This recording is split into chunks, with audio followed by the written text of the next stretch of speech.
Jaws is 50 years old this year, and to commemorate the anniversary, I would like to tell you about the craziest shark attack story in history, the USS Indianapolis disaster. So, but that's the USS Indianapolis.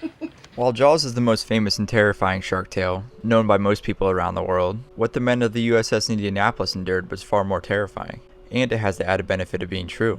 On July 30th, 1945, near the end of World War II, the USS Indianapolis was torpedoed by a Japanese submarine after delivering components of the atomic bomb to the Pacific island of Tinian. The Indianapolis was on its way to the Philippines when it was struck by the torpedo, and due to the top secret nature of the mission, they had no escort ships with them, and no exact location of the ship was known by anyone. The ship sank in minutes, resulting in no distress call being made. 300 men went down with the ship, while the remaining 900 jumped overboard into the water. Life rafts were scarce, meaning most men were bobbing in the water, many with injuries from the explosion that caused the ship to sink 280 miles from the nearest land. Dehydration, sun exposure, and sharks were the greatest obstacles of survival for those lucky enough to make it overboard. Oceanic white-tip sharks, being opportunistic feeders, were quickly attracted to the scene by the sound of the explosion and the blood in the water. Many of the injured and dead were quickly attacked by the sharks, and when there were no more easy targets, the sharks began picking off the men one by one. The stories of the survivors paint the picture of the horror. Woody Eugene James had this to say about their third day at sea, quote,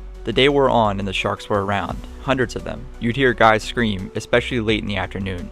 Seemed like the sharks were the worst in the afternoon than they were during the day. They had fed at night too. Everything would be quiet, and then you'd hear someone scream, and you knew a shark had got him." End quote. Eugene Morgan, boatswain's mate second class, stated, quote, "All the time the sharks never let up. We had a cargo net that had styrofoam things attached to keep it afloat. There were about 15 sailors on this, and suddenly 10 sharks hit it and there was nothing left. This went on and on and on." End quote. Relief did not come until the fourth day, when a Navy plane flying overhead spotted the men, dropping rafts and survival supplies. At last, rescue came August 3rd. After nearly 5 days at sea, the USS Cecil J. Doyle arrived and pulled the 316 remaining survivors from the water. An estimated 150 of the 900 men that went into the water were killed by sharks, making it the deadliest mass shark attack in history. The sinking of the USS Indianapolis remains the largest US naval disaster to this day. If you enjoyed this video, please consider liking and subscribing for more American history content.